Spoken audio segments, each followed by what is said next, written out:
Assembly ఎన్నికలకు ముందు వరకు బైక్ మీద తిరిగిన ఎమ్మెల్యే దంపతులు ఇప్పుడు ఏకంగా ప్రతి 4 నెలలకు కొత్త కారు ఎలా కొనగలుగుతున్నారు?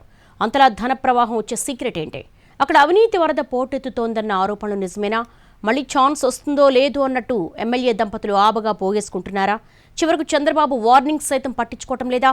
ఎవరా ఎమ్మెల్యే, ఏంటా మనీ కహానీ? దొరికిందే ఛాన్స్, దున్నేద్దాం.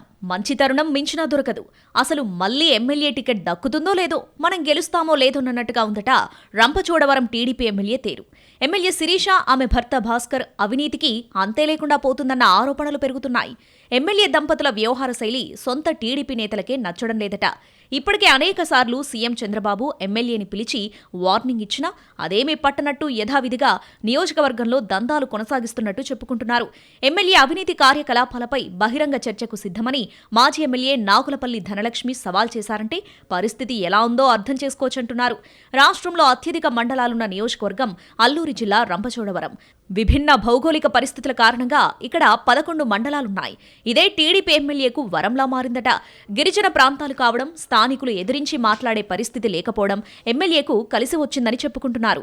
కూటమి ప్రభుత్వం ప్రకటించిన ఏ ఒక్క అభివృద్ధి పథకాన్ని నియోజకవర్గంలో సక్రమంగా అమలు చేయకున్నా ఎమ్మెల్యే దంపతులు అవినీతిలో మాత్రం రాష్ట్ర స్థాయి పోటీలకు సిద్ధమవుతున్నారన్న సెటైర్స్ వినిపిస్తున్నాయి. ఎమ్మెల్యే భర్త విజయభాస్కర్ షాడో శాసనసభ్యుడిలా వ్యవహరిస్తున్నారట. ఇప్పుడు తప్ప మరెప్పుడూ అవకాశం రాదన్నట్టుగా అవినీతిలో చెలరేగుతున్నారన్న ఆరోపణలు వెలువెత్తుతున్నాయి. ఎన్నికల ముందు ఎమ్మెల్యే శిరీష అంగన్వాడీ టీచర్. ఆమె మీద అనంతగిరిలో స్థానికులు ఫిర్యాదు చేయడంతో వైసీపీ హయాంలో ఉద్యోగం నుంచి తొలగించారు. శిరీష భర్త టీడీపీ నేత కావడంతో అప్పట్లో అది పొలిటికల్ కలర్ పులుముకుంది. అదే ఊపులో ఎలాంటి రాజకీయ అనుభవం లేకున్నా శిరీషకు టీడీపీ టికెట్ ఖరారవ్వడం, కూటమి హవాలో ఆమె గెలవడం చకచకా జరిగిపోయాయి. ఇక ఎమ్మెల్యే భర్త విజయభాస్కర్ చేయని అరాచకాలు లేవన్నది నియోజకవర్గపు టాక్. ఉద్యోగాలు ఇప్పిస్తానంటూ రాజవొమ్మంగిలో గిరిజన యువతను మోసం చేసి డబ్బులు కొట్టేశారన్న ఆరోపణలున్నాయి. బాధితులు ఆందోళనకు దిగడంతో తర్వాత సెటిల్ చేసుకున్నారు. ఇదే విషయాన్ని ఎమ్మెల్యే శిరీష ఒప్పుకున్నారు కూడా. అయితే తమ ఆస్తులను అమ్మి అందరికీ తిరిగి డబ్బులు చెల్లించేశామని చెప్పారామె. ఇక ప్రభుత్వం అధికారంలోకొచ్చి ఏడాదిన్నర గడుస్తున్నా ఏజెన్సీలో ఒక్క అభివృద్ధి కార్యక్రమాన్ని కూడా సక్రమంగా నిర్వహించలేదంటున్నారు.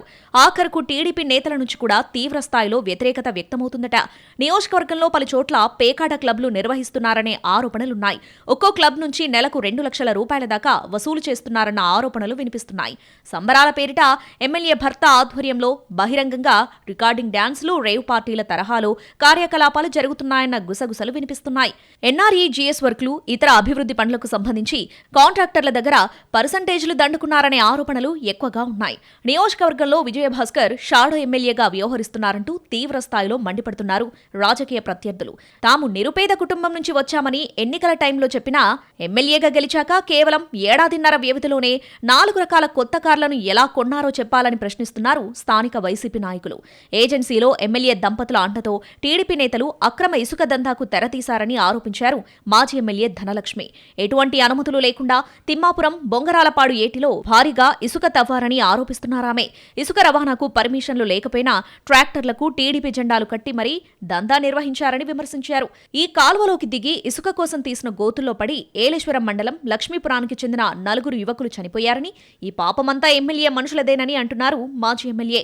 గడిచిన ఏడాదిన్నరలో ఏజెన్సీలో జరిగిన పరిణామాలపై బహిరంగ వేదిక మీద చర్చకు సిద్ధమని సవాల్ చేశారామె. ఆ సవాల్కు ఎమ్మెల్యే రియాక్షన్ ఎలా ఉంటుందో చూడాలి మరి.